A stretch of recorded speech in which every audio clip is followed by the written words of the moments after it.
Episode 6। पास रहकर भी दूर रिया अपने कमरे में अकेली बैठी थी। खिड़की से बाहर रात का अंधेरा हर कोने में अपनी पकड़ मजबूत कर चुका था। हल्की ठंडी हवा पर्दों को झूला रही थी और खिड़की से छनकर आती चांदनी कमरे में हल्का उजाला फैला रही थी। पूरे घर में सन्नाटा था, लेकिन न जाने क्यों उसे ऐसा लग रहा था जैसे कोई साए की तरह उसके आसपास घूम रहा हो। उसने धीरे से अपने फोन को उठाया और स्क्रीन पर उंगलियां फेरने लगी। मन बहलाने के लिए सोशल मीडिया चेक करना चाहा, लेकिन मन बेचैन था। बार बार ऐसा लग रहा था जैसे कोई उसे देख रहा हो। अचानक फोन वाइब्रेट हुआ। एक अनजान नंबर से मैसेज आया। इतनी देर लगा दी आने में, प्रिंसेस। रिया का पूरा शरीर एक झटके में सुन्न पड़ गया। उसका दिल जोर जोर से धड़कने लगा। कमरे की ठंडी हवा अब बर्फ जैसी महसूस हो रही थी। उसका गला सूखने लगा और हाथ पसीने से भीग गए। उसने कांपते हाथों से रिप्लाई टाइप किया, ये कौन है? कुछ ही सेकंड बाद दूसरा मैसेज आया, तुम्हारा सबसे बड़ा राज जानने वाला। तुम चाहो या ना चाहो, मैं तुम्हारे करीब हूं। रिया के हाथ से फोन गिरते गिरते बचा। उसकी धड़कन अब कानों में सुनाई देने लगी थी। कमरे में अकेले होने का एहसास अब डर में बदल चुका था। वो हड़बड़ा कर उठी और कमरे का दरवाजा लॉक करने के लिए दौड़ी, लेकिन जैसे ही उसने लॉक घुमाने के लिए हाथ बढ़ाया, धड़ धड़ धड़, बाहर से अचानक तेज दस्तक हुई। रिया के मुंह से हल्की चीख निकल गई। रिया, दरवाजा खोलो, अथर्व की आवाज थी। रिया को कुछ सेकंड्स लगे ये यकीन करने में कि वो कोई सपना नहीं देख रही, लेकिन उसका दिमाग अब भी सुन्न था। उसने कांपते हाथों से दरवाजा खोला और अगले ही पल अथर्व तेजी से अंदर घुस आया। उसकी आंखें सीधे रिया के चेहरे पर जाकर ठहर गईं। रिया के डर से फटी हुई आंखें और चेहरे पर हवाइयां उड़ती देख उसके चेहरे की मांसपेशियां तनाव में आ गईं। क्या हुआ? उसकी आवाज में कोई नरमी नहीं थी। रिया ने बिना कुछ कहे अपना फोन उसकी तरफ बढ़ा दिया। अथर्व ने फोन लिया और स्क्रीन पर नजर डाली। कुछ सेकंड्स तक वह चुपचाप स्क्रीन को देखता रहा। उसकी भूरी आंखों का रंग गहरा होता जा रहा था। चेहरे पर वो ठंडापन आ गया था जो अक्सर किसी खतरे की निशानी होती थी। रिया ने उसकी सख्त होती उंगलियों को देखा जो धीरे धीरे फोन पर कसने लगी थी। उसने हल्की डरी हुई आवाज में कहा, ये नंबर पहले कभी आया? अथर्व ने सिर उठाया। उसकी नजरें अब एक शिकारी जैसी हो गई थी, जिसमें हर खतरे को भांपने की क्षमता थी। नहीं, पहली बार। रिया की आवाज अब भी कांप रही थी। अथर्व ने फोन से नजर हटाकर उसकी आंखों में देखा। तुम्हें कोई ट्रैक कर रहा है, उसने ठंडे स्वर में कहा। रिया ने झटके से सिर हिलाया। पर कैसे और कौन? अथर्व ने कोई जवाब नहीं दिया। उसने फोन अपनी जेब में रखा और जेब से अपना दूसरा फोन निकाला। इस नंबर को ट्रेस करो, मुझे अगले 5 मिनट में डिटेल चाहिए, उसने किसी को आदेश दिया। उसकी आवाज में एक अलग ही कमांड थी। रिया ने पहली बार उसे इतनी सख्त और खतरनाक नजर से किसी को देखते हुए पाया था। तुम इतने सीरियस क्यों हो? अथर्व ने फोन अपनी जेब में वापस रखा और धीरे से उसकी तरफ बढ़ा। क्योंकि तुम्हें अंदाजा भी नहीं है कि तुम कितनी बड़ी मुसीबत में हो। रिया ने उसकी आंखों में झांका। वो वहां कुछ तलाशना चाहती थी, कोई जवाब, कोई भरोसा, लेकिन उसे वहां सिर्फ एक चीज दिखाई दी, खतरा। रिया अपने बेड पर बैठी थी, लेकिन उसका दिमाग अब भी फोन पर आए उस मैसेज में उलझा हुआ था। कमरे में हल्का सा अंधेरा था, बस टेबल लैंप की मध्यम रोशनी दीवारों पर पड़ रही थी। उसके सामने अथर्व खड़ा था। उसकी आंखों में वही जानी पहचानी गंभीरता थी, लेकिन इस बार उसमें कुछ और भी था, एक अनकहा डर, एक अनजाना गुस्सा। अथर्व धीमे कदमों से कमरे में टहलने लगा, जैसे किसी अदृश्य दुश्मन को ढूंढ रहा हो। वो कभी खिड़की की तरफ देखता, कभी कमरे के कोनों पर नजरें घुमाता और कभी दरवाजे के पास रुककर ठंडी हवा को महसूस करता। रिया ने उसे इस तरह बेचैन होते कभी नहीं देखा था। क्या तुम बता सकते हो कि ये सब क्यों हो रहा है? उसकी आवाज में नाराजगी थी, लेकिन उसके शब्दों में हल्की घबराहट भी थी। अथर्व ने रुककर उसकी तरफ देखा। उसके चेहरे पर वही कठोर भाव थे जो अक्सर तब आते थे जब वो कोई गंभीर बात सोच रहा होता था। कुछ पल तक वो कुछ नहीं बोला, बस कमरे में फैले सन्नाटे को और भी भारी बना दिया। फिर बहुत ठंडी आवाज में कहा, तुम्हारे पास जो चीज है वो सिर्फ तुम्हारी नहीं है। रिया का माथा सिकुड़ गया। मतलब? उसने उलझन भरी आवाज में पूछा। अथर्व उसके करीब आया और अपनी उंगलियां मेज पर रख दी, हल्के से झुकते हुए उसकी आंखों में देखा। मतलब ये कि कोई तुम्हें सिर्फ तुम्हारी वजह से टारगेट नहीं कर रहा, उन्हें कुछ और भी चाहिए। रिया के दिल की धड़कन तेज हो गई। लेकिन मेरे पास ऐसा कुछ भी नहीं है। उसके शब्दों में भ्रम था और कहीं ना कहीं एक छिपा हुआ डर भी। अथर्व की नजरें उसकी हर हलचल को परख रही थी। दुश्मन कभी बताकर वार नहीं करते, और मैं तुम्हें खोने का रिस्क नहीं ले सकता। उसकी आवाज धीमी थी, लेकिन उसमें एक ऐसी दृढ़ता थी जिसने रिया को अंदर तक महसूस कराया कि मामला उससे कहीं ज्यादा गंभीर था जितना वो समझ रही थी। रिया ने हल्की मुस्कान के साथ उसकी तरफ देखा, जैसे उसे छेड़ने की कोशिश कर रही हो। क्या तुम डर गए हो? अथर्व की आंखें हल्की सी सनकरी हो गईं। वो कुछ सेकंड तक उसे देखता रहा, फिर बहुत गहरे स्वर में बोला, डर नहीं, लेकिन हाँ, तुम्हारी जान की परवाह जरूर करता हूँ। एक पल के लिए कमरे में सन्नाटा पसर गया। रिया ने महसूस किया कि वह उससे ज्यादा करीब था जितना उसने कभी महसूस किया था। उसकी सांसें सुनाई दे रही थी, उसकी आंखों में कुछ ऐसा था जो उसे बांध रहा था। लेकिन अगले ही पल अथर्व ने खुद को पीछे खींच लिया। वो सीधा खड़ा हो गया, अपने इमोशंस को पीछे धकेलते हुए। सो जाओ, अब से तुम्हारे घर की सिक्योरिटी डबल होगी। रिया ने एक लंबी सांस ली। और तुम? अथर्व ने दरवाजे की तरफ देखा, फिर हल्की आवाज में कहा, मैं यहीं रहूंगा, तुम्हारे करीब लेकिन दूर। रिया अलमारी से अपने कपड़े निकाल रही थी। सुबह की हल्की धूप खिड़की से छनकर अंदर आ रही थी, लेकिन उसके भीतर रात का डर अभी तक जिंदा था। उसने अपने फोन पर आए अनजान नंबर के मैसेज को फिर से देखा, जैसे यकीन करना चाहती हो कि वो सच में था। इतनी देर लगा दी आने में, प्रिंसेस। उसने खुद को झटका दिया और सिर झटक कर अपने तैयार होने में लग गई। आज उसे ऑफिस जाना था, और वो नहीं चाहती थी कि रात के ख्याल उसके दिन पर हावी हो जाएं। तभी दरवाजे की घंटी बजी। उसका दिल हल्का सा कांपा। सुबह सुबह कौन हो सकता है? उसने अलमारी से एक स्कार्फ उठाया और धीरे धीरे दरवाजे की ओर बढ़ी। जब दरवाजा खोला तो बाहर कोई नहीं था, सिर्फ एक छोटा सा पार्सल पड़ा था। उसकी सांसें अनायास ही तेज हो गईं। उसने चारों तरफ नजर घुमाई, लेकिन कोई दिखा नहीं। झिझकते हुए उसने पार्सल उठाया और दरवाजा बंद कर लिया। पार्सल ज्यादा भारी नहीं था, ऐसा लग रहा था जैसे उसके अंदर बस कोई छोटी चीज हो। उसने धीमे हाथों से रैपर हटाया। जैसे ही उसने बॉक्स खोला, उसका दिल जोर से धड़क उठा। अंदर एक ब्लैक रोज रखा था। काले गुलाब का मतलब वह समझती थी, डर, खतरा, मौत। और उसके साथ एक छोटा सा नोट था। उसने कांपते हाथों से नोट खोला और पढ़ा, तुम जितना भी बचने की कोशिश करो, मैं तुम्हें ढूंढ ही लूंगा, प्रिंसेस। रिया के चेहरे से जैसे सारा रंग उड़ गया। उसने घबराकर अपने चारों तरफ देखा। घर में कोई था क्या? दरवाजे बंद थे, खिड़कियां लॉक थी, लेकिन फिर भी ये पार्सल।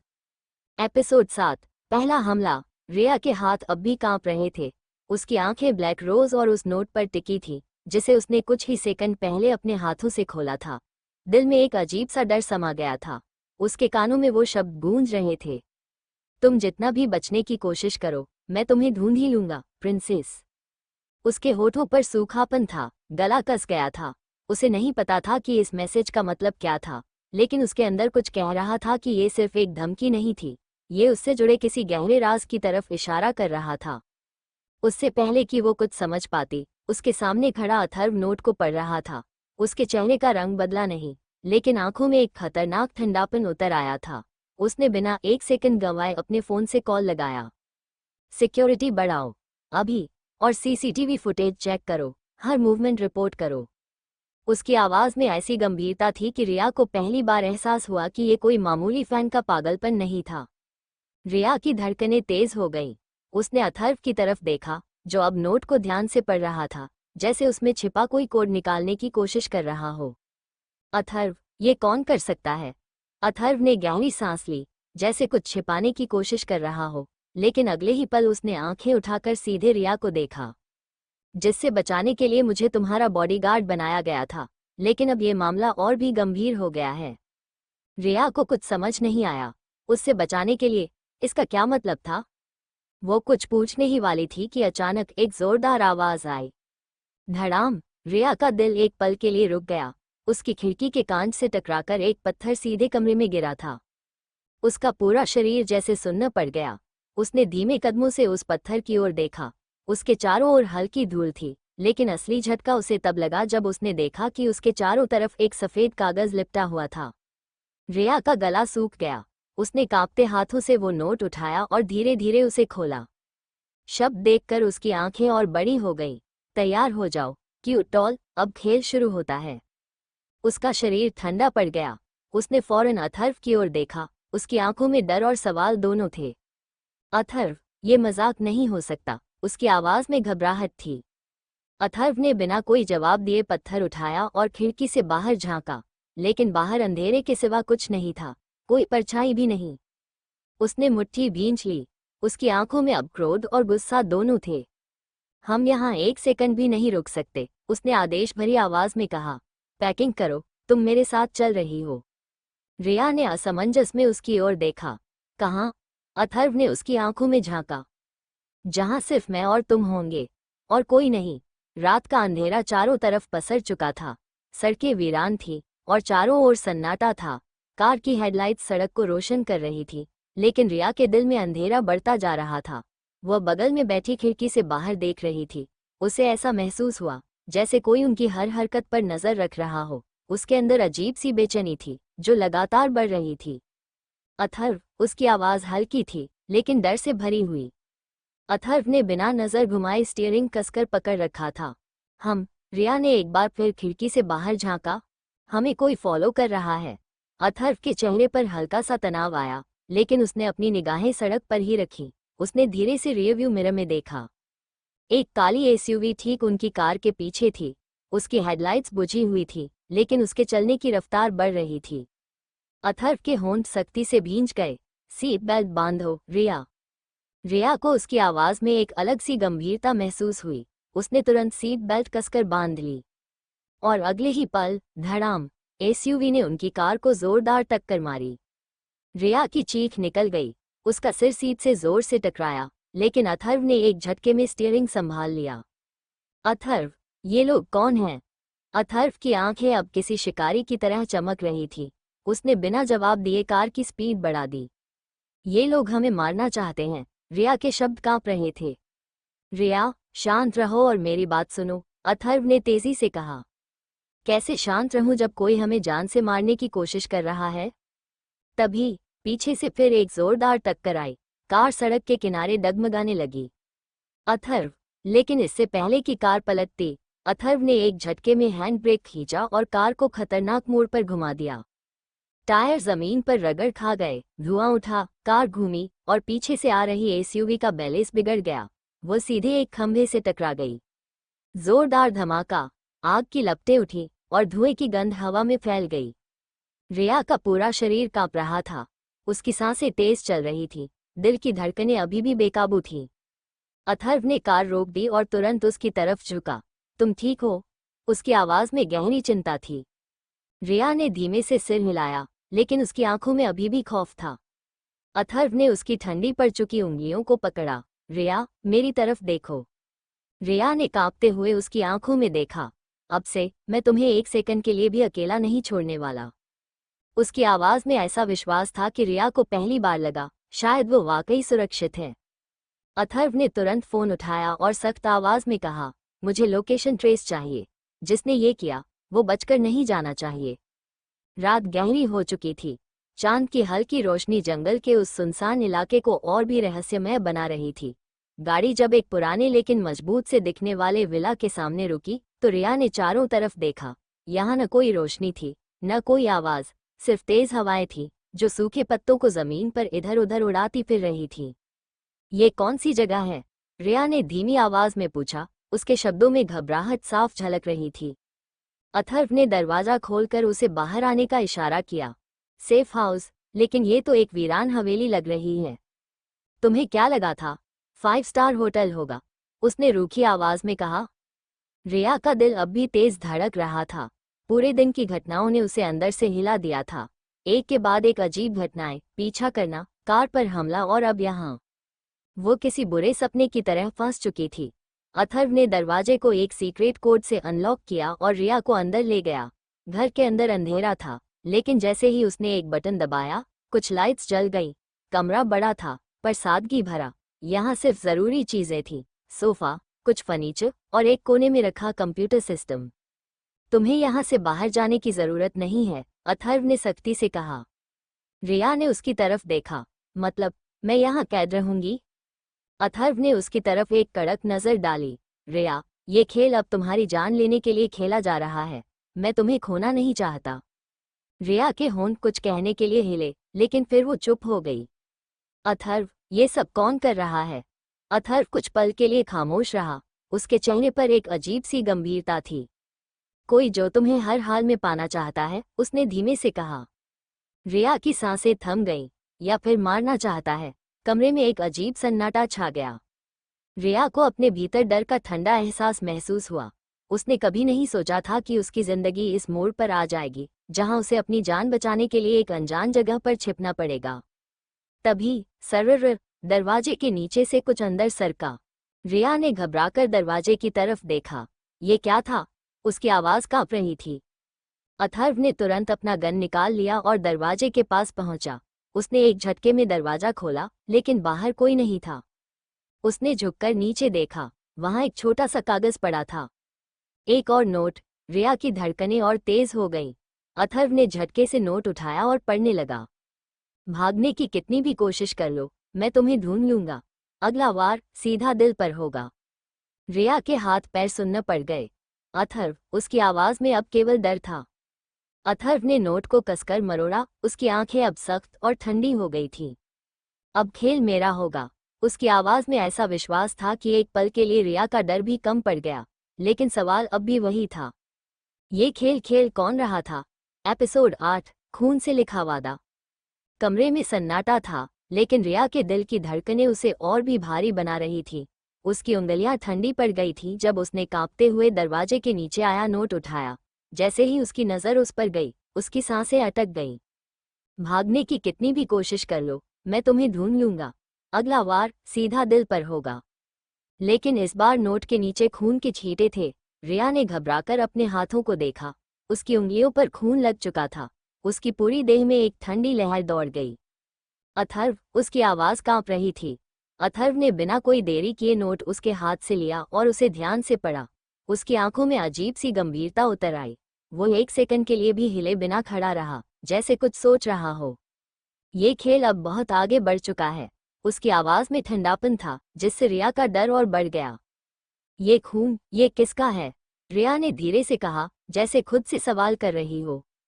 अथर्व ने झुककर दरवाजा खोला। बाहर एक अजीब सा सन्नाटा था। हल्की हल्की ठंडी हवा बह रही थी, जो माहौल को और डरावना बना रही थी। उसने एक झटके से दरवाजे के नीचे देखा। फर्श पर खून की छोटी छोटी बूंदों के निशान थे, जो आगे गार्डन की तरफ जा रहे थे। रिया ने भी देख लिया। ये क्या? अंदर रहो, मैं देखता हूँ। नहीं, अब मैं भी जानना चाहती हूँ कि ये कौन कर रहा है। रिया ने विरोध किया। अथर्व ने उसकी तरफ एक सख्त नजर डाली, लेकिन रिया इस बार पीछे हटने वाली नहीं थी। उसकी आंखों में डर तो था, पर अब एक जिद भी थी। अथर्व ने कुछ सेकंड तक उसे देखा, फिर एक लंबी सांस लेते हुए सिर हिलाया। ठीक है, लेकिन मेरी हर बात मानोगी? रिया ने सिर हिला दिया। दोनों धीरे धीरे खून के निशानों का पीछा करते हुए गार्डन की तरफ बढ़े। हर कदम के साथ माहौल और घना होता जा रहा था। अजीब सी ठंडक थी और घास पर ताज़ा खून के छींटे दिख रहे थे। तभी एक टेबल पर कुछ रखा दिखा। रिया का दिल जोर से धड़क उठा। अथर्व ने अपनी गन निकाल ली और सतर्क होकर टेबल के पास पहुंचा। उसने एक झटके में टेबल पर रखा कागज उठाया। वो कोई साधारण कागज नहीं था, रक्त से लिखा हुआ खत था। रिया ने जैसे ही उसे देखा, उसकी सांसें रुक गईं। रिया, तुम्हें मेरे सिवा कोई और नहीं बचा सकता।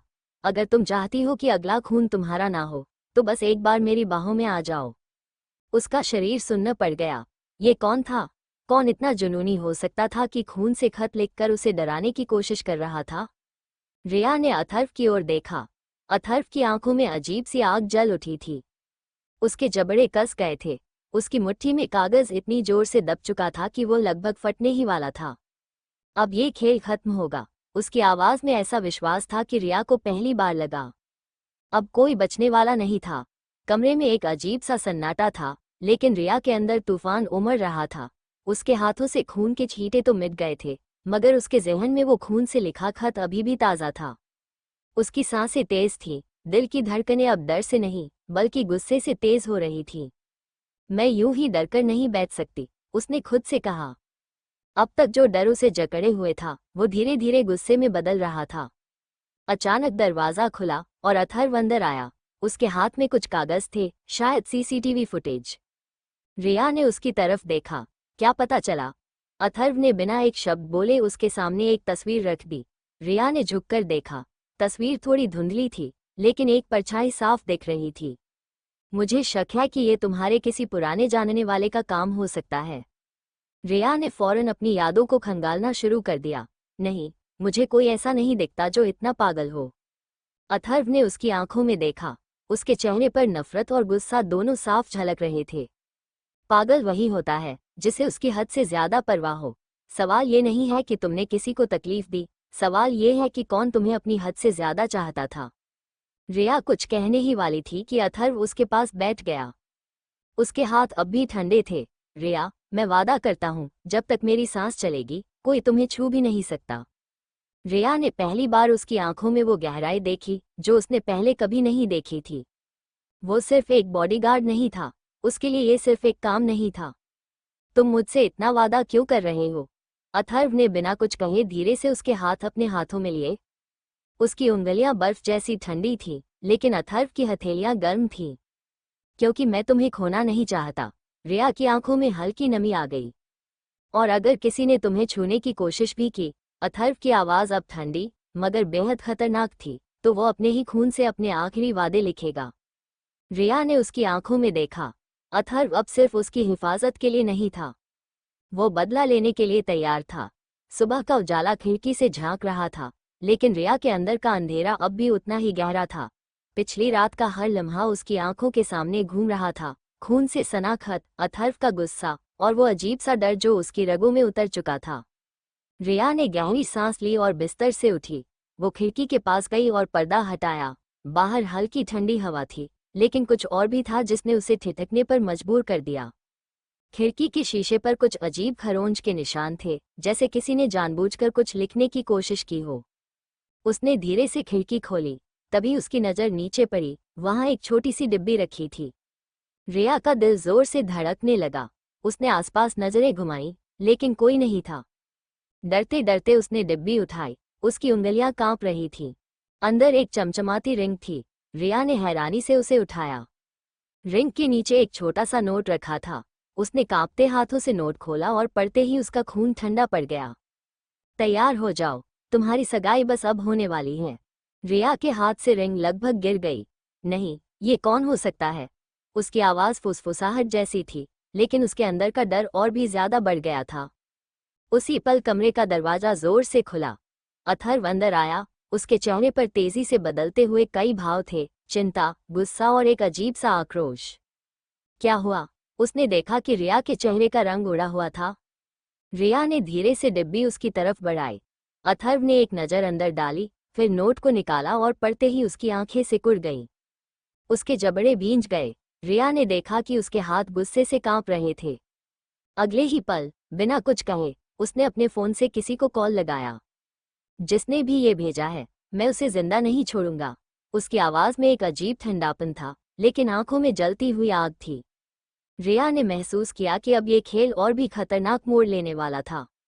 ये कोई मजाक नहीं था, ये कोई आम धमकी नहीं थी, ये किसी पागल की सनक थी जिसे रोकना अब जरूरी हो गया था। एपिसोड 9। एक नई साजिश। रिया की उंगलियां अब भी उस रिंग को छूने से कतरा रही थी, मानो वो कोई जिंदा चीज हो जो किसी अनदेखे डर को जन्म दे रही हो। उसकी धड़कनें कानों में गूंज रही थी। तैयार हो जाओ, तुम्हारी सगाई बस अब होने वाली है। नोट की वो स्याही जैसे उसकी सोच में समा गई थी। उसने धीरे धीरे अपनी नजरें उठाईं और अथर्व की तरफ देखा। ये इंसान, ये कौन है और क्यों कर रहा है ये सब? अथर्व के चेहरे पर अजीब सा तनाव था। उसकी आंखों में एक अलग आग थी। अब ये मजाक नहीं रहा, ये एक सोची समझी साजिश है। रिया, पर कोई मुझसे इतनी नफरत क्यों करेगा? शायद नफरत से ज्यादा ये जुनून है। अथर्व ने उस रिंग को उठाया और ध्यान से देखा। रिया, ये कोई आम रिंग नहीं है, इस पर कुछ खुदा हुआ है। रिया ने माथे पर पसीना महसूस किया। उसने थोड़ा झुककर देखा। रिंग के अंदर छोटे अक्षरों में कुछ लिखा था। आर। और रिया का दिमाग सुन्न हो गया। आर और ए। उसने धीरे धीरे शब्दों को दोहराया। रिया और अथर्व की आंखों में कुछ झलक पड़ा, एक अनकही शंका। क्या कोई ऐसा इंसान है जिसका नाम अ से शुरू होता हो? रिया ने खुद को सोचने पर मजबूर किया। कौन हो सकता है? उसका कोई पुराना दोस्त, कोई जानने वाला? फिर अचानक जैसे किसी ने अंधेरे में तेज रोशनी कर दी हो, उसकी आंखों के सामने एक चेहरा उभर आया। आदित्य। रिया का गला सूख गया। आदित्य, उसने फुसफुसाते हुए कहा। अथर्व ने उसकी तरफ देखा। उसकी आंखों में नए सवाल उभर आए। कौन आदित्य? रिया ने अपनी उंगलियां कसकर भींच लीं। अगर ये वही है तो ये खेल अब और भी खतरनाक हो सकता है। अथर्व का चेहरा और भी सख्त हो गया। रिया, अब वक्त आ गया है कि तुम मुझे सब बताओ, हर एक चीज। रिया जानती थी अब पीछे हटने का कोई विकल्प नहीं था। रिया का चेहरा अचानक से सफेद पड़ गया, जैसे किसी ने उसकी आत्मा को जकड़ लिया हो। उसकी आंखें शून्य में कहीं गुम हो गई थीं। अथर्व ने उसकी यह हालत देखी और उसके करीब आया। कौन है ये आदित्य? रिया, उसकी आवाज में सख्ती थी।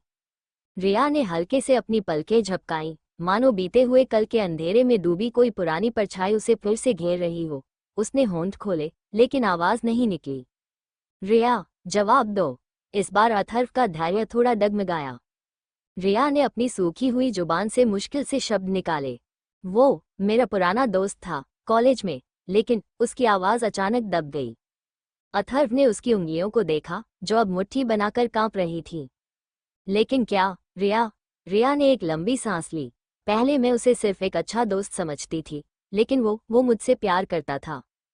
अथर्व चुपचाप सुनता रहा। जब मैंने उसे मना किया तो वो बदलने लगा। पहले छोटे छोटे गुस्से, फिर हद से ज्यादा पजेसिव होना, और फिर उसकी सांसें तेज हो गई। उसने मुझसे शादी करने की धमकी दी। अथर्व की उंगलियां हल्के से टेबल पर कस गईं। फिर क्या हुआ? रिया की आंखों के आगे वो मनहूस दिन किसी फिल्म के जैसे चलने लगा। उस दिन कॉलेज की पार्किंग में उसने मुझे अकेला पाकर पकड़ लिया था। उसका चेहरा अजीब था, डरावना। उसकी आंखों में जुनून था, लेकिन वो जुनून प्यार का नहीं था। वो पागल हो चुका था। अथर्व अब उसकी एक एक बात को गौर से सुन रहा था। उसने कहा था, अगर तुम मेरी नहीं हुई तो किसी की नहीं हो सकती। रिया, मैं तुम्हें बर्बाद कर दूंगा। रिया की आवाज कांप गई। अथर्व की आंखों में एक साया सा उतर आया। उसकी मांसपेशियां खींच गईं, जैसे वो किसी अदृश्य दुश्मन को अभी खत्म कर देना चाहता हो। रिया, तुमने मुझे पहले ये क्यों नहीं बताया?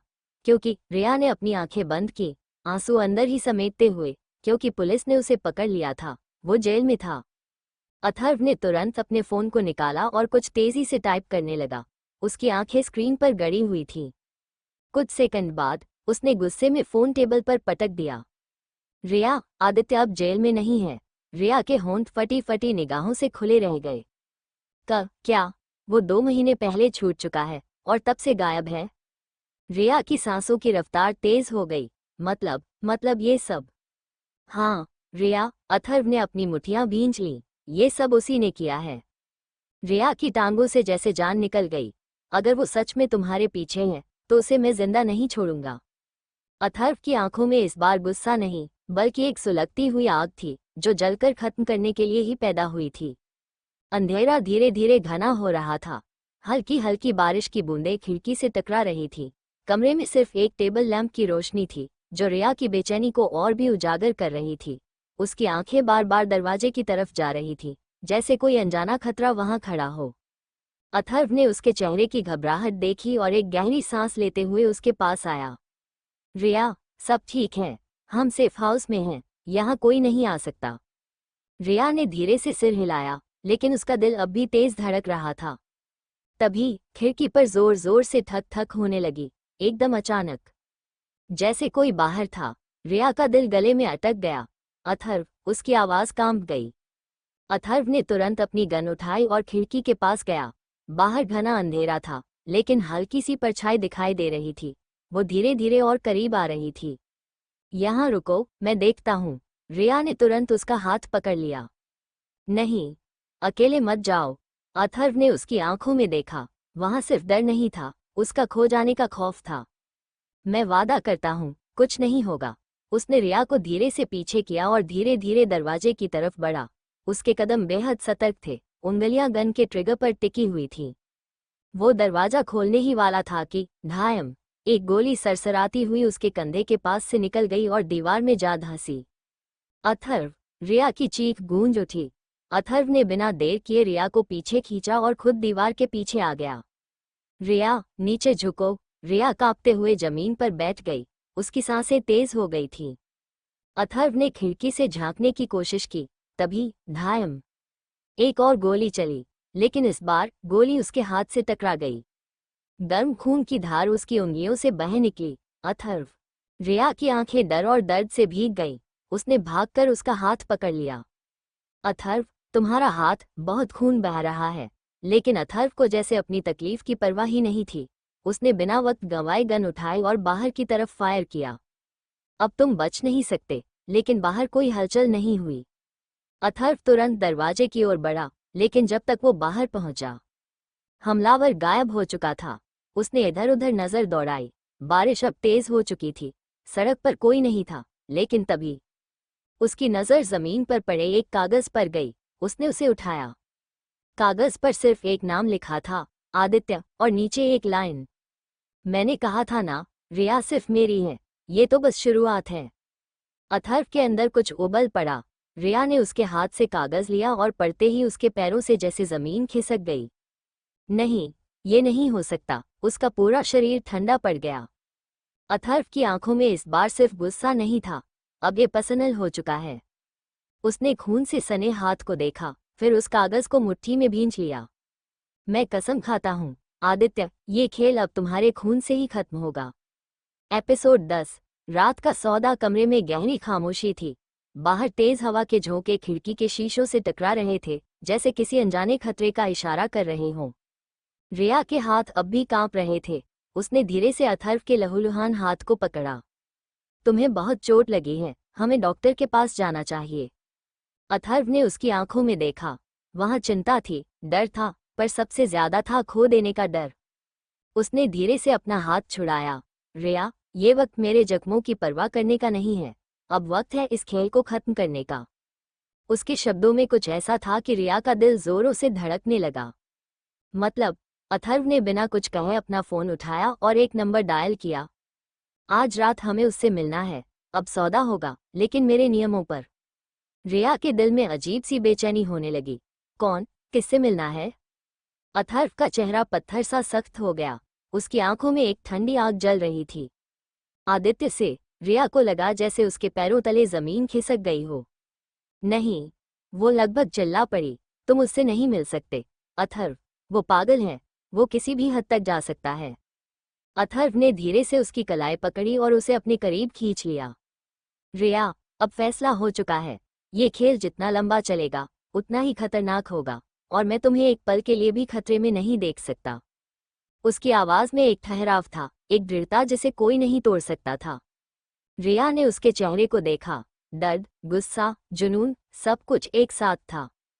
पर तुम अकेले कैसे? अकेला नहीं हूं। अथर्व ने फोन पर एक मैसेज भेजा। आदित्य को मैं बहुत पहले से जानता हूँ, रिया, और वो भी मुझे जानता है। अब ये लड़ाई सिर्फ तुम्हें पाने की नहीं रही। अब ये लड़ाई खत्म करने का समय है। रिया ने धीरे से अपने हाथ को उसकी पकड़ से छुड़ाया। और अगर कुछ गलत हो गया तो? अथर्व ने पहली बार हल्का सा मुस्कुराने की कोशिश की। तो मैं तुम्हें वादा करता हूँ, इस बार सिर्फ एक ही आदमी बचेगा, और वो मैं रहूंगा। रिया का दिल धड़क उठा। वह जानती थी, ये मुलाकात सिर्फ एक सौदा नहीं थी। ये या तो अंत होने वाला था, या एक नए तूफान की शुरुआत। रात अपने सबसे काले साए फैला चुकी थी।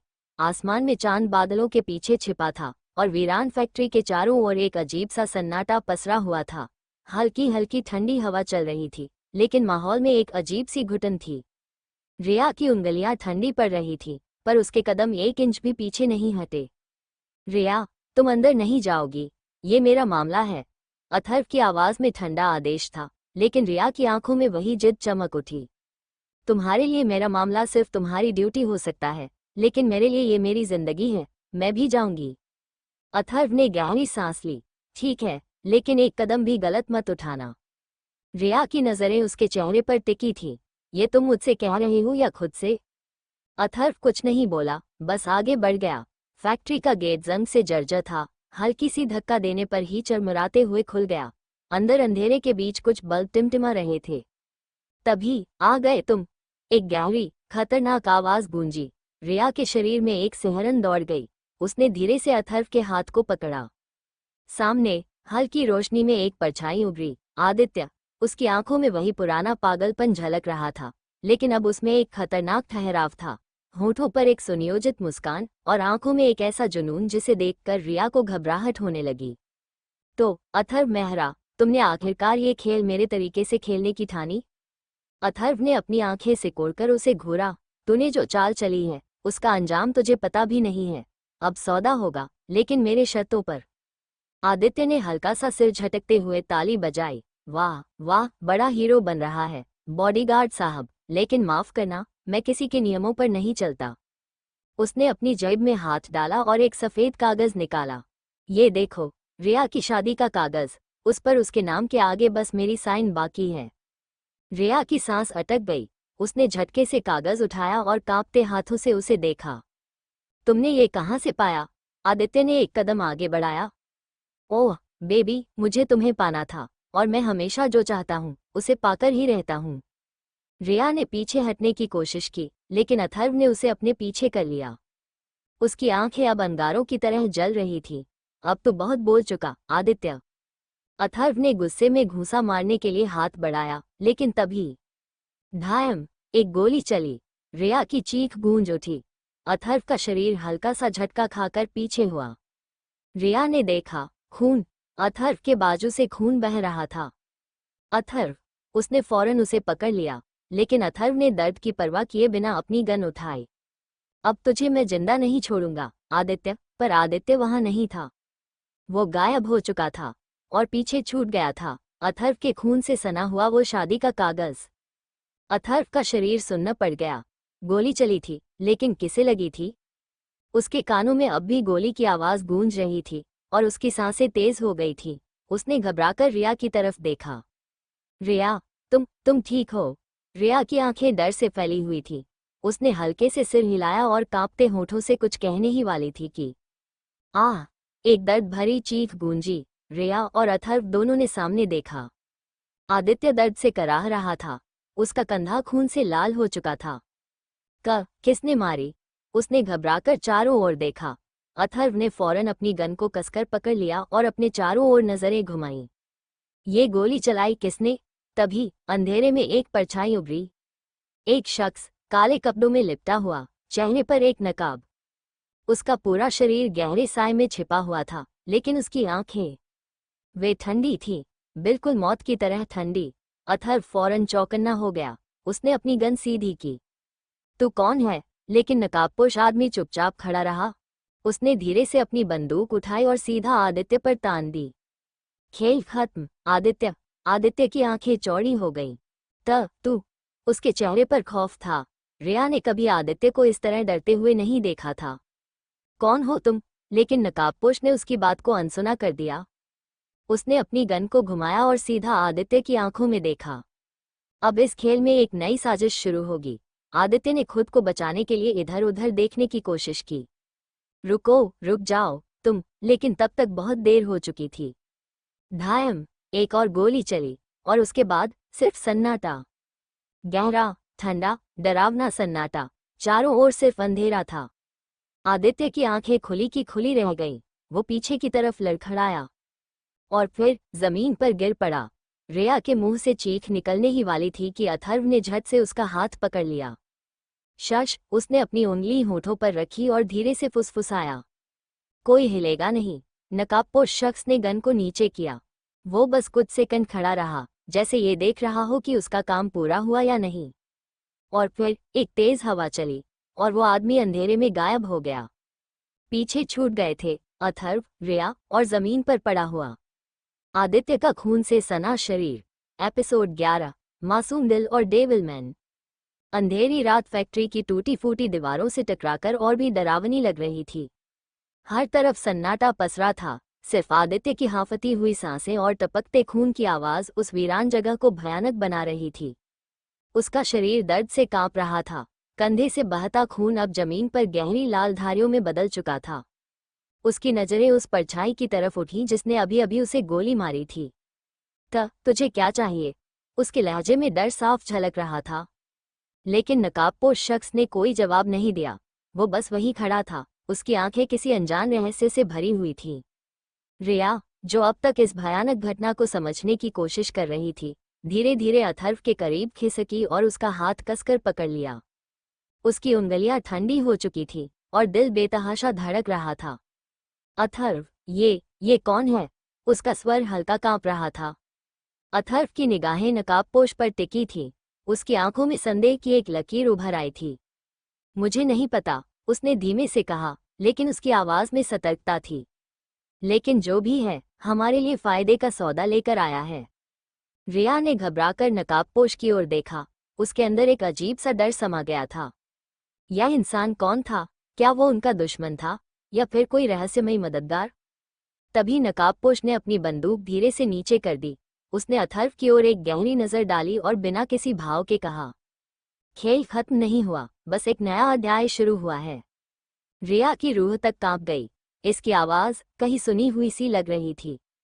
वो कुछ कहने ही वाली थी कि अचानक नकाबपोश ने एक कदम पीछे लिया और फिर अंधेरे में गायब हो गया। उसका जाना किसी रहस्य से कम नहीं था। एक पल पहले वो वहां था और अगले ही पल जैसे हवा में घुल गया। अथर्व ने गहरी सांस ली, जैसे किसी अनजाने खतरे को भांप रहा हो। रिया, हमें यहाँ से निकलना होगा। उसका स्वर अब ठोस और कठोर था। रिया अब भी कांप रही थी, लेकिन उसने खुद को संभालने की कोशिश की। लेकिन आदित्य, उसकी नजरें उस आदमी की ओर गईं जो अब जमीन पर दर्द से तड़प रहा था। कभी जो खुद को सबसे ताकतवर समझता था, वो अब एक लाचार इंसान की तरह धूल में सना पड़ा था। अथर्व ने उसकी तरफ घृणा से देखा। इसका खेल अब खत्म हो चुका है। उसकी आवाज में अब कोई दया नहीं थी। अगली बार मैं खुद इसे मारूंगा। और बिना एक पल गंवाए उसने रिया का हाथ थामा और दोनों अंधेरे में तेजी से निकल गए। पीछे सिर्फ वीरान फैक्ट्री बची थी और एक शिकारी जो अब खुद एक घायल शिकार बन चुका था। रिया कमरे के कोने में बैठी थी। उसकी आंखें खिड़की के बाहर शून्य में टिकी थीं। आसमान में अजीब सा सन्नाटा पसरा था, लेकिन उसके भीतर हजारों सवालों का तूफान उठ रहा था। कब उसकी जिंदगी इतनी उलझ गई थी? एक समय था जब उसकी दुनिया सिर्फ किताबों, कॉलेज और दोस्तों तक सीमित थी। लेकिन अब गोली, खून, नकाबपोश चेहरे और डर की परछाइयां उसके दिल में घर कर चुकी थीं। उसने अपनी उंगलियां अपने होठों पर रखीं और खुद से एक सवाल पूछा, क्या मैं सही कर रही हूं? अथर्व, वो जो हमेशा उसकी हिफाजत करता था, लेकिन उसकी आंखों में कुछ और भी था। एक अजीब सा जुनून, एक डरावनी हिफाजत। क्या ये किसी आम इंसान की भावना हो सकती थी? वो मेरा बॉडीगार्ड है, लेकिन वो मुझे एक चीज की तरह क्यों देखता है? क्या उसके लिए वो सिर्फ एक जिम्मेदारी थी या फिर कुछ और? रिया ने खुद को इस सोच से बाहर निकालने की कोशिश की, लेकिन उसका मन बहकता रहा। तभी दरवाजे पर दस्तक हुई।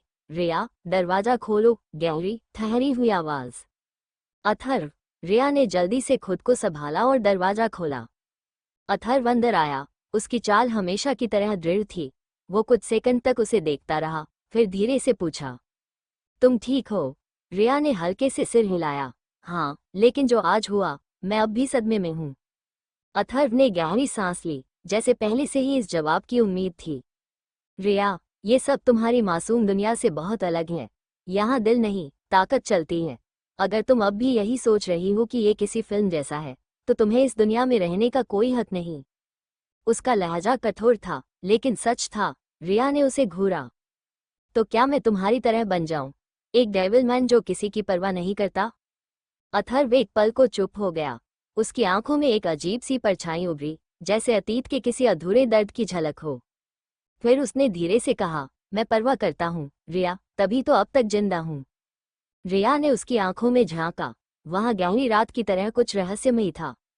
एक ऐसा सच जो वो जानना चाहती थी, लेकिन अथर्व ने कभी उसे जानने नहीं दिया। उसने धीरे से पूछा, क्या मैं भी तुम्हारी परवाह का हिस्सा हूँ? अथर्व ने कुछ नहीं कहा, बस हल्की सी मुस्कान के साथ उसे देखा। रिया के दिल की धड़कन अनजाने में तेज हो गई, लेकिन तभी बम! एक जोरदार धमाका हुआ। खिड़की के शीशे झंझना उठे। रिया घबराकर उछल पड़ी और अथर्व तुरंत अलर्ट हो गया। रिया, पीछे हटो। वो तेजी से बालकनी की ओर बढ़ा। रिया भी उसके पीछे पीछे दौड़ पड़ी। नीचे एक काली गाड़ी जल रही थी। आग की लपटें रात के अंधेरे में भयानक लग रही थी। धुएं के बीच जमीन पर एक सफेद कागज पड़ा था। अथर्व ने उसे उठाया। उस पर कुछ लिखा था, खेल अभी शुरू हुआ है, डेविलमैन।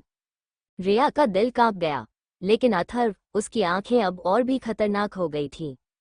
अब खेल मैं खेलूंगा। उसने कागज मुट्ठी में दबाया और अंधेरे में किसी छुपे दुश्मन की ओर देखा जो कहीं था, पर अब ज्यादा दूर नहीं। अथर्व की आंखें अब भी उस नोट पर टिकी थीं। खेल अभी शुरू हुआ है डेविल मैन। हर शब्द जैसे उसके भीतर आग भड़का रहा था। उसने कागज को इतनी जोर से मुट्ठी में दबाया कि वो लगभग चूर चूर हो गया। उसकी सांसें भारी हो गईं, चेहरे की रेखाएं और सख्त हो गईं।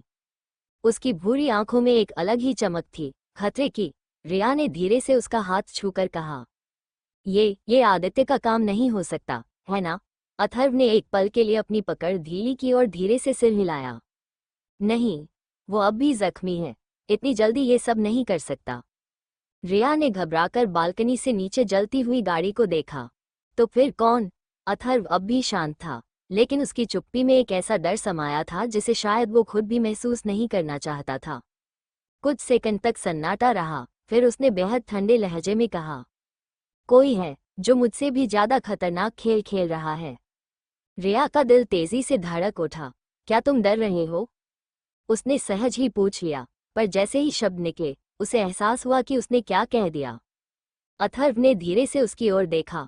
वो नजरों का टकराना, मानो बर्फ की ठंडक और आग की तपिश एक साथ टकरा रही हो। फिर उसके होठों पर हल्की सी मुस्कान आई, एक ऐसी मुस्कान जिसमें कुछ भी मासूम नहीं था। मैं डरता नहीं, रिया। उसकी आवाज में इतनी दृढ़ता थी कि रिया को खुद ही अपने सवाल पर शक होने लगा। लेकिन अगला वाक्य, वो वाक्य जिसने रिया की धड़कनें रोक दी। अब दुश्मन को वो दर्द देना होगा जिससे उसकी चीखें भी कांप जाएं। रिया को पहली बार एहसास हुआ, अथर्व मेहरा सिर्फ एक बॉडीगार्ड नहीं है। वो सच में एक डेविल मैन है, जिसके अंदर सिर्फ अंधेरा है और जिसकी दुनिया में रहना आसान नहीं।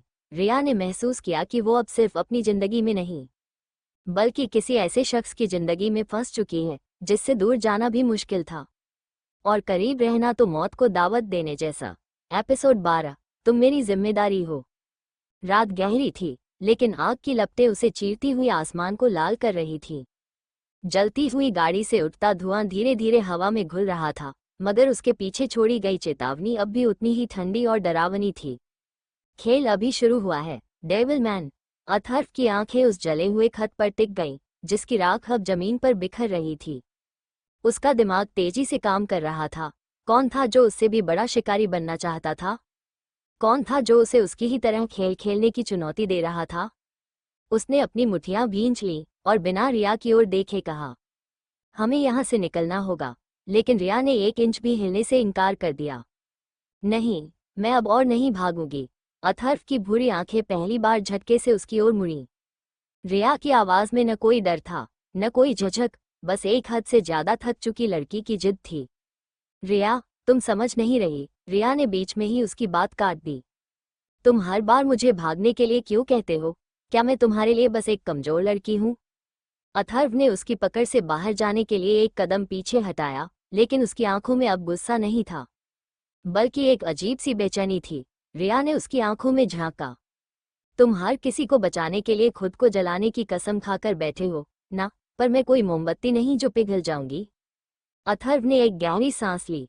नहीं रिया, तुम मेरी जिम्मेदारी हो। जिम्मेदारी? रिया को लगा जैसे उसने कुछ गलत सुन लिया हो, लेकिन अथर्व की आवाज इतनी ठोस थी कि इसमें गलती की कोई गुंजाइश नहीं थी। हाँ।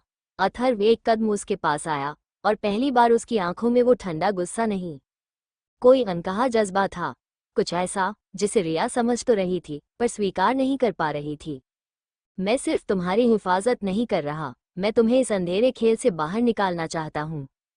रिया ने एक निश्वास छोड़ी। लेकिन तुम खुद इस अंधेरे का हिस्सा हो अथर्व। अगर तुम मुझे इससे बचा सकते हो तो खुद क्यों नहीं निकलते? अथर्व के होठों पर एक हल्की मुस्कान आई, लेकिन वो मुस्कान खुशी की नहीं थी, बल्कि किसी ऐसे इंसान की थी जो बहुत पहले ही अपनी किस्मत से समझौता कर चुका हो।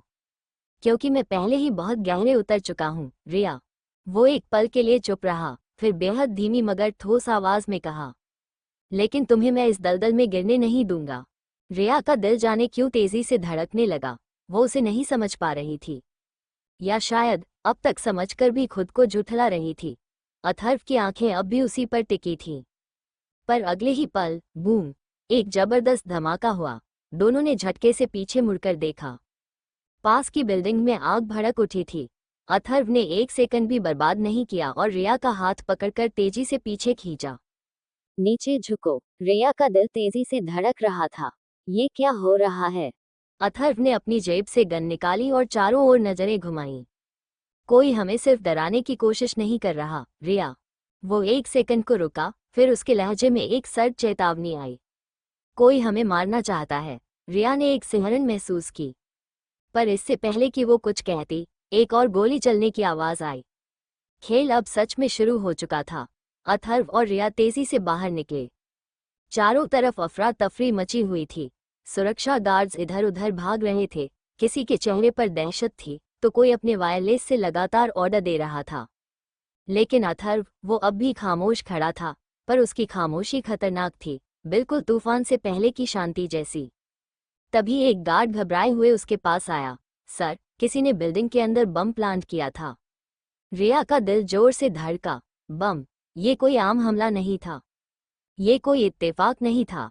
अथर्व की मांसपेशियां तन गईं। उसकी आंखों में कुछ ऐसा था जिसे देखकर कोई भी पीछे हटने पर मजबूर हो जाता।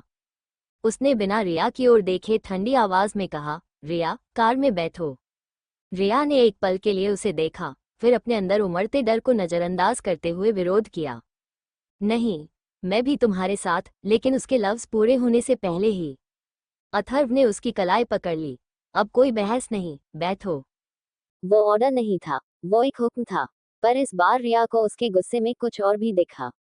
एक अनकही परवाह, एक बेचैनी। वो पहली बार उसकी पकड़ में छिपी गर्मी को महसूस कर रही थी। शायद इसी एहसास ने उसे चुप करा दिया। वो कार में बैठ तो गई, पर उसका मन अब भी सवालों से भरा था। कौन है जो हमें खत्म करना चाहता है? ये सिर्फ एक हमला नहीं था, ये किसी की तरफ से सीधी चुनौती थी। तभी ट्रिंग ट्रिंग, एक फोन बजा। अथर्व ने बिना हिचक फोन उठाया। दूसरी तरफ से एक गहरी, सर्द आवाज आई, अब भी वक्त है, डेविलमैन, उसे छोड़ दो। कौन हो तुम? अथर्व की आवाज किसी धारदार चाकू जैसी थी।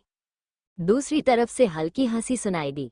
बस एक खिलाड़ी जो तुम्हारी चालों से ऊब चुका है।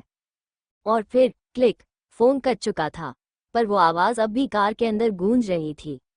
रिया ने अथर्व को देखा। उसका चेहरा अब भी शांत था, लेकिन उसकी उंगलियां फोन को इस तरह जकड़े हुए थीं, जैसे अगर वो सामने होता तो उसे कुचल देता। और फिर अथर्व ने फोन को जोर से कार की डैशबोर्ड पर पटका। शांत लेकिन ठोस आवाज में बोला, अब ये जरूरी हो गया है, रिया। रिया का दिल तेजी से धड़कने लगा।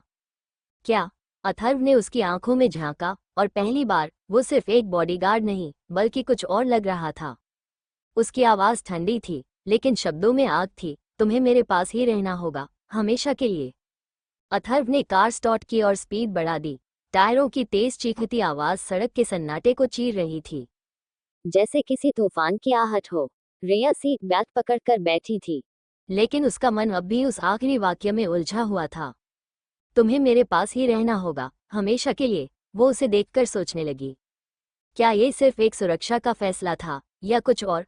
कुछ मिनट तक कार में अजीब सा सन्नाटा छाया रहा। बस स्पीड मीटर की सुई बढ़ती जा रही थी। आखिरकार रिया ने खुद को संभालते हुए पूछा, तुम्हारा क्या मतलब था कि मुझे तुम्हारे पास ही रहना होगा? अथर्व ने बिना कार की स्पीड घटाए उसकी ओर देखा। उसकी आंखों में वही सख्ती थी, लेकिन इस बार उसके पीछे एक अजीब सी बेचैनी भी छुपी हुई थी। रिया, इस खेल में अब तुम अकेली नहीं हो। जो भी दुश्मन है, वो सिर्फ मुझे नहीं, तुम्हें भी निशाना बना रहा है। तुम्हें बचाने के लिए मैं किसी भी हद तक जा सकता हूँ। रिया ने उसकी बात सुनी, लेकिन उसके दिल में एक और सवाल उठ रहा था। उसने हल्की आवाज में कहा, तो तुम मुझे सिर्फ एक जिम्मेदारी समझते हो? अथर्व की उंगलियां स्टीयरिंग पर कस गईं। उसका जबड़ा सख्त हो गया, पर उसने तुरंत जवाब नहीं दिया। कुछ सेकंड तक कार की गड़गड़ाहट के अलावा कोई आवाज नहीं थी। फिर उसने गहरी सांस ली, और उसके लफ्ज उतने ही गहरे थे जितना उसका अंधकार से भरा अतीत। नहीं, रिया। उसने एक पल को उसकी आंखों में झांका, और उसके शब्द धीरे धीरे किसी वचन की तरह निकले। तुम अब मेरी जिंदगी का हिस्सा हो, और मैं अपना हिस्सा कभी किसी को नहीं लेने दूंगा। रिया का दिल तेजी से धड़क उठा। ये क्या था? क्या ये सिर्फ एक सुरक्षा का वादा था, या फिर एक अनकहा इश्क? उसने धीरे से उसकी ओर देखा। अथर्व अब भी ड्राइविंग कर रहा था, लेकिन उसकी आंखों में वो कुछ था जो उसे सोचने पर मजबूर कर रहा था। पहली बार रिया को लगने लगा कि शायद ये डेविल मैन सिर्फ एक बॉडीगार्ड नहीं, बल्कि उसके लिए कुछ और भी था। एपिसोड 13, सिक्योरिटी या कैद। सुबह की हल्की रोशनी खिड़की से छनकर अंदर आ रही थी, मगर कमरे की ठंडी हवा में अजीब सा सन्नाटा पसरा था। रिया खिड़की के पास खड़ी थी, लेकिन बाहर की दुनिया उससे कोसों दूर लग रही थी। इस कमरे में सब कुछ था, बस आज़ादी नहीं। उसने गहरी सांस ली और धीरे से पीछे मुड़ी। अथर्व अलमारी के पास खड़ा था, सफेद शर्ट के ऊपर अपना ब्लैक कोट डालते हुए। उसका ध्यान अब भी अपने काम पर था, लेकिन रिया के अंदर उथल पुथल मची हुई थी। तुम मुझे यहाँ क्यों लेकर आए हो? उसने गुस्से से पूछा। लेकिन अथर्व ने उसकी तरफ देखा भी नहीं। उसकी उंगलियां अब भी कोट के बटन बंद कर रही थीं। यहाँ तुम सुरक्षित हो। रिया को उसकी आवाज में वही ठंडापन महसूस हुआ जो उसे हमेशा परेशान करता था। उसने अपनी मुट्ठियां भींच लीं। ये सुरक्षा है या कैद? अथर्व ने एक पल को उसे देखा। उसकी गहरी आंखों में कोई भाव नहीं था, बस एक अनकहा फैसला जो शायद पत्थर से भी मजबूत था। रिया, तुम्हें समझ क्यों नहीं आता? उसकी आवाज अब और सख्त हो गई थी। तुम अब इस खेल का हिस्सा बन चुकी हो। जब तक मैं ये नहीं जान लेता कि दुश्मन कौन है, तुम कहीं नहीं जा सकती। रिया का दिल तेजी से धड़कने लगा। वो इस दुनिया का हिस्सा नहीं बनना चाहती थी। उसे इससे कोई मतलब नहीं था कि अथर्व कौन था, उसके दुश्मन कौन थे। पर अब शायद उसका खुद का भाग्य भी बदल चुका था। मुझे तुम्हारी सुरक्षा नहीं चाहिए, मैं जा रही हूँ। उसने जल्दी से अपना बैग उठाया और दरवाजे की तरफ बढ़ी। लेकिन जैसे ही उसने हैंडल पर हाथ रखा, अथर्व का हाथ उसकी कलाई पर कस गया। तुम कहीं नहीं जाओगी। उसकी आवाज में न कोई ऊंचाई थी, न ही कोई नरमी। बस एक फैसला था जिसे वो तोड़ना चाहती थी। अथर्व, तुम मुझे जबरदस्ती नहीं रोक सकते। उसने संघर्ष किया, पर अथर्व की पकड़ लोहे जैसी मजबूत थी। रिया ने गुस्से से उसकी तरफ देखा, लेकिन उससे नजरें मिलाते ही उसकी सांसें अटक गईं। अथर्व ने एक झटके में उसे अपनी तरफ घुमाया। उनके बीच बस कुछ इंच का फासला था। रिया को पहली बार एहसास हुआ, ये आदमी सिर्फ एक बॉडीगार्ड नहीं, बल्कि एक तूफान था। मैं जबरदस्ती नहीं कर रहा, रिया। उसकी आवाज बेहद धीमी थी, पर उसमें कुछ था जो सीधे रिया के दिल तक उतर गया। मैं तुम्हें बचा रहा हूँ। उसके लफ्ज कानों में पड़े, पर उसका असर सीधे दिल पर हुआ। रिया का दिल जोर से धड़का। ये सुरक्षा थी या सच में एक कैद? कमरे में गुप्ता अंधेरा था। बस एक टेबल लैंप की हल्की रोशनी टिमटिमा रही थी, जिसके नीचे कई तस्वीरें बिखरी हुई थी।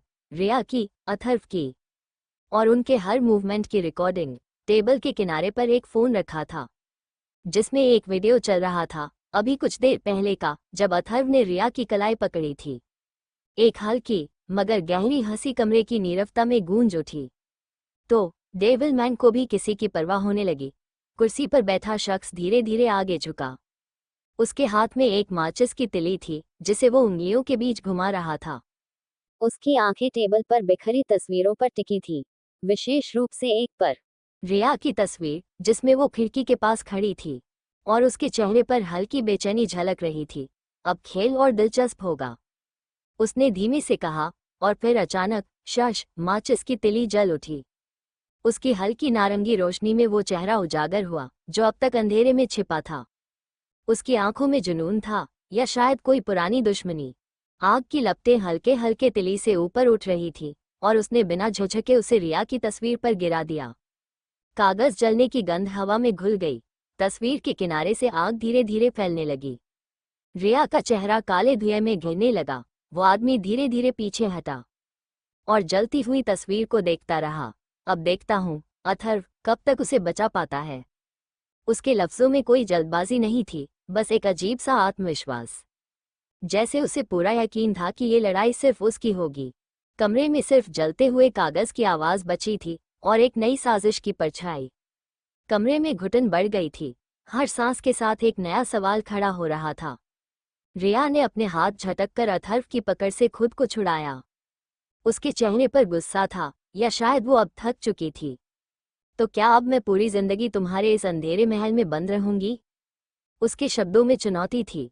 अथर्व ने गहरी सांस ली, लेकिन उसकी आंखों में चमकता गुस्सा छिप नहीं सका। रिया, मैं तुम्हारी भलाई के लिए ये कर रहा हूँ। रिया ने उसके शब्दों को तौलते हुए देखा। भलाई? उसने हल्की हंसी में सिर झटक दिया। या खुद के डर को छुपाने का एक बहाना। अथर्व का जबड़ा भींच गया।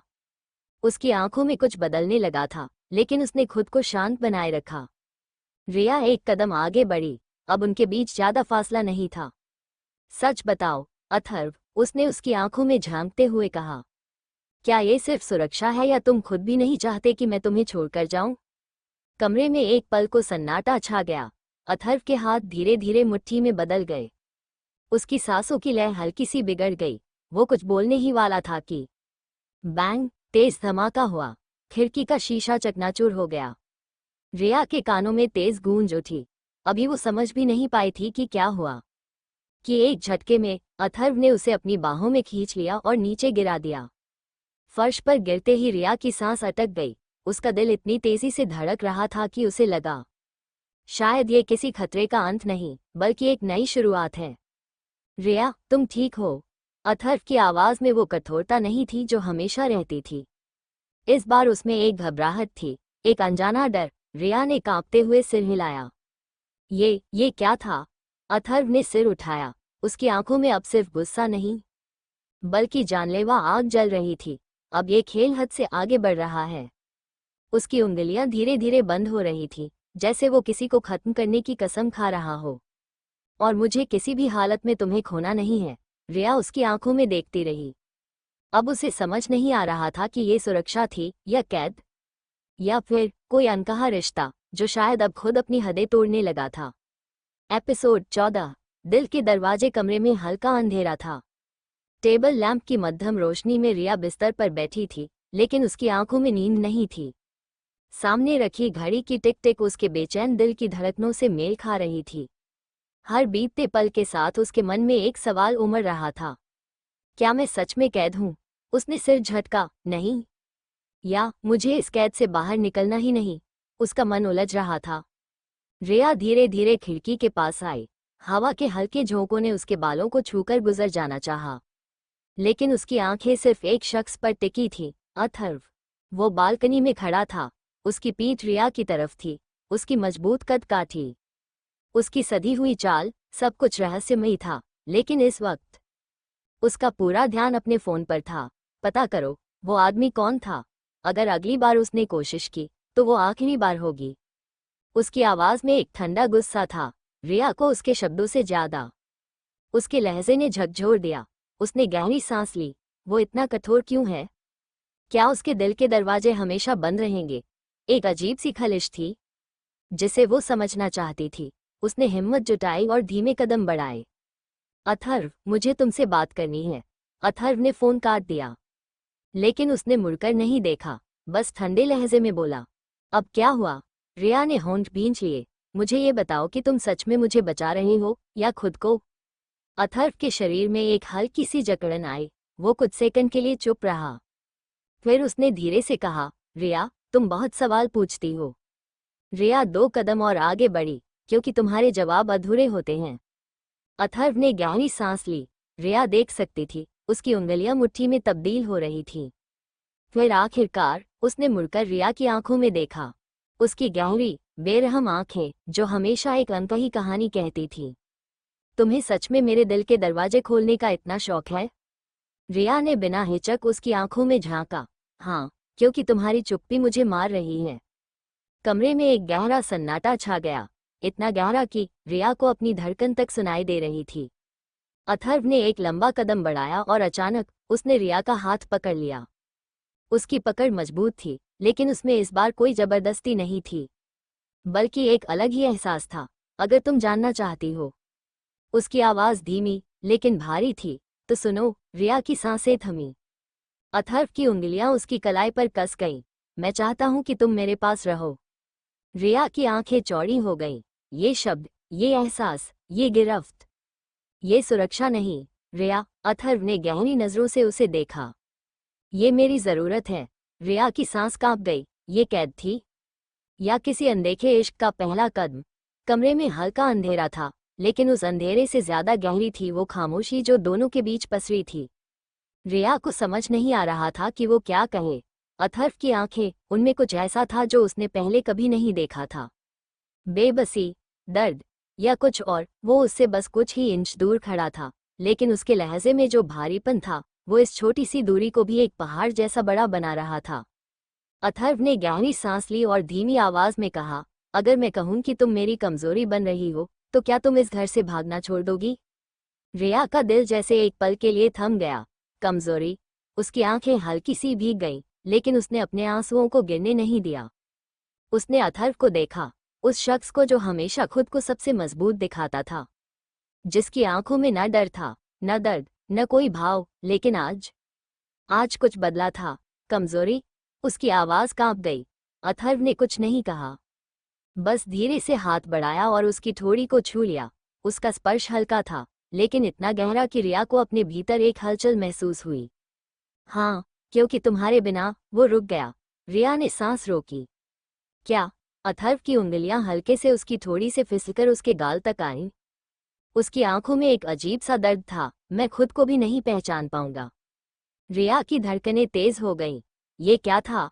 उसकी आंखों में जो लहजा था वो रिया के अंदर किसी भूचाल की तरह महसूस हो रहा था।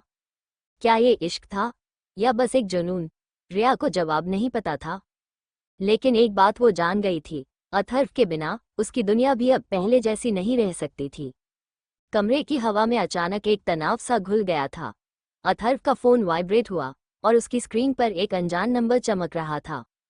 उसने बिना देर किए फोन उठाया, लेकिन दूसरी तरफ से कोई आवाज नहीं आई। सिर्फ एक वीडियो भेजा गया था। क्या हुआ? रिया ने उत्सुकता और हल्की घबराहट के साथ पूछा। अथर्व ने एक शब्द भी नहीं कहा, बस फोन की स्क्रीन उसकी तरफ बढ़ा दी। रिया ने जैसे ही वीडियो प्ले किया, उसका दिल एक अजीब से डर में डूबने लगा। स्क्रीन पर वो खुद थी, एक सड़क पर चलते हुए, लेकिन जो चीज सबसे डरावनी थी वो था उस वीडियो में दिख रहा एक धुंधला सा शख्स जो किसी इमारत की छत से रिया को निशाने पर लिए खड़ा था। उसके हाथ में एक गन थी। रिया की सांस अटक गई। वीडियो के आखिरी हिस्से में स्क्रीन पर एक मैसेज चमका। अगर तुमने उसे नहीं छोड़ा तो अगली बार सिर्फ धमकी नहीं मिलेगी, डेविल मैन। रिया का हाथ कांपते हुए फोन से हट गया। उसने धीरे से अथर्व की तरफ देखा, लेकिन अथर्व की आंखें अब पहले जैसी नहीं थीं। वो गहरी, ठंडी और गुस्से से भरी हुई थी। एक ऐसा गुस्सा जो किसी भी हद तक जा सकता था। वो धीरे से आगे बढ़ा और फोन टेबल पर पटक दिया। अब ये मेरे दिल का नहीं, मेरे गुस्से का खेल बनेगा। उसकी आवाज इतनी ठंडी थी कि रिया को अपनी रूह तक में झुर्रियां दौड़ती महसूस हुई। खतरा अब सिर्फ बाहर नहीं था, बल्कि किसी की नजरों में मौत का पैगाम बन चुका था। एपिसोड 15। गुमशुदगी का राज। कमरे में सन्नाटा पसरा था। रिया की उंगलियां अब भी हल्की हल्की कांप रही थी। उसकी आंखें उस वीडियो की भयानक सच्चाई को अब तक पचा नहीं पा रही थी। अथर्व, ये सब कौन कर रहा है? उसकी आवाज में डर की हल्की झलक थी। अथर्व चुपचाप उसके सामने खड़ा रहा। उसकी आंखों में गहरी सोच थी। रिया, ये सिर्फ तुम्हें डराने की कोशिश नहीं है, उसने धीरे से कहा। ये एक वार्निंग है। रिया ने एक झटके में उसकी तरफ देखा। वार्निंग? मतलब हम खतरे में हैं? अथर्व ने कोई जवाब नहीं दिया, बस हल्के से सिर झुका लिया। रिया के कदम अनजाने में एक कदम पीछे चले गए। तो फिर हम क्या करेंगे? उसने घबराहट में कहा। पुलिस को इन्फॉर्म करेंगे, है ना? अथर्व हल्के से हंसा, लेकिन उसकी हंसी में कोई मजाक नहीं था। तुम्हें लगता है पुलिस मेरी मदद कर पाएगी? रिया का माथा सिकुड़ गया। क्या मतलब? अथर्व ने अपनी जेब में हाथ डाला और कुछ निकाला। एक पुराना, धूल भरा लॉकेट। रिया ने ध्यान से देखा। उसकी बनावट अलग थी, जैसे कोई पुराना राज उसमें छिपा हो। अथर्व ने उसे धीरे से उसके सामने रखा। इस गुमशुदगी का राज सालों पुराना है। उसने गहरी सांस ली, और अब इसका सच सामने आने का वक्त आ गया है। रिया की धड़कनें तेज हो गईं। ये सिर्फ एक धमकी नहीं थी, ये एक जाल था जो बहुत पहले बिछाया गया था। कमरे की हवा अचानक भारी हो गई। रिया की आंखें लॉकेट पर टिक गईं। उसकी उंगलियां हल्के हल्के उसकी ठंडी धातु को महसूस कर रही थीं। भीतर एक धुंधली सी तस्वीर झलक रही थी। एक छोटी उम्र का लड़का, लगभग 5-6 साल का। उसकी मासूम आंखों में एक अजीब सा खालीपन था। उसके बगल में एक औरत थी, बेहद खूबसूरत, लेकिन उसकी आंखों में भी वही खालीपन था, या शायद दर्द। रिया ने धीरे से सवाल किया, ये कौन है? अथर्व ने एक गहरी सांस ली, जैसे किसी भूले हुए अतीत को फिर से महसूस कर रहा हो। ये औरत मेरी माँ थी। उसकी आवाज धीमी थी, जैसे हर शब्द के साथ कोई पुराना घाव फिर से खुल रहा हो। रिया ने उसकी आंखों में देखा। और ये बच्चा? अथर्व एक पल के लिए रुका, फिर उसके होंठ हिले। मैं नहीं हूँ। रिया का माथा सिकुड़ गया। मतलब? अथर्व ने लॉकेट बंद किया और उसकी तरफ देखा। रिया, मैं अथर्व मेहरा नहीं था। उसकी आवाज में एक अजीब सी बेचैनी थी। मेरा असली नाम कुछ और था। मैं किसी और की पहचान के साथ जी रहा हूँ। रिया को एक अजीब सा झटका लगा। लेकिन क्यों? अथर्व के चेहरे पर एक हल्की कड़वाहट तैर गई। उसकी आंखों में गहरा अंधेरा उतर आया था, क्योंकि इस गुमशुदा पहचान के पीछे एक खौफनाक कहानी है। एक ऐसी कहानी जिसे मैंने सालों से दबा रखा है। रिया की सांसें अनजाने में तेज हो गईं। तो फिर अब तुम कौन हो? अथर्व के होंठ हल्के से हिले। शायद अब वक्त आ गया है कि मैं खुद भी ये जानूं। कमरे का सन्नाटा और गहरा हो गया। कहीं दूर कोई रहस्य जाग रहा था। कमरे की खामोशी अचानक एक धमाके से चकनाचूर हो गई। बैंग! दरवाजे के पास की दीवार पर गोली धंस गई। पल भर पहले जहां रिया खड़ी थी, अब वहां प्लास्टर के टुकड़े बिखर रहे थे। रिया के मुंह से हल्की चीख निकली, लेकिन इससे पहले कि वो कुछ समझ पाती, अथर्व ने झटके से उसे अपनी ओर खींच लिया और जमीन पर गिरा दिया। उसकी तेज धड़कनें अथर्व के सीने के करीब सुनाई दे रही थीं। रिया, नीचे रहो। उसकी आवाज में एक ऐसी सख्ती थी जो डर से नहीं बल्कि उसे बचाने की बेताबी से भरी थी। कमरे में अंधेरा घना था, लेकिन दरवाजे के दूसरी तरफ कोई था, कोई जो छुपा हुआ नहीं बल्कि जानबूझकर इंतजार कर रहा था। और तभी एक गहरी सर्द आवाज हवा में तैर गई। अथर्व! हर शब्द में एक जहरीली चुनौती थी। तुम्हारे पास अब ज्यादा वक्त नहीं है। रिया का शरीर कांप गया। अथर्व ने एक लंबी सांस ली। उसकी आंखों में अब डर नहीं बल्कि एक गहरी शांति थी, जैसे ये सब उसके लिए नया नहीं था। उसने रिया की कलाई थामी और धीमे से कहा, रिया, अब तुम्हें पता चल जाएगा कि गुमशुदगी का ये राज क्या है। रिया ने हैरानी से उसकी तरफ देखा। और मेरी असली पहचान कौन है? कमरे की हवा ठंडी पड़ गई थी। बाहर कोई खड़ा था, कोई जो अथर्व का अतीत जानता था, कोई जिसने मौत का पैगाम भेजा था।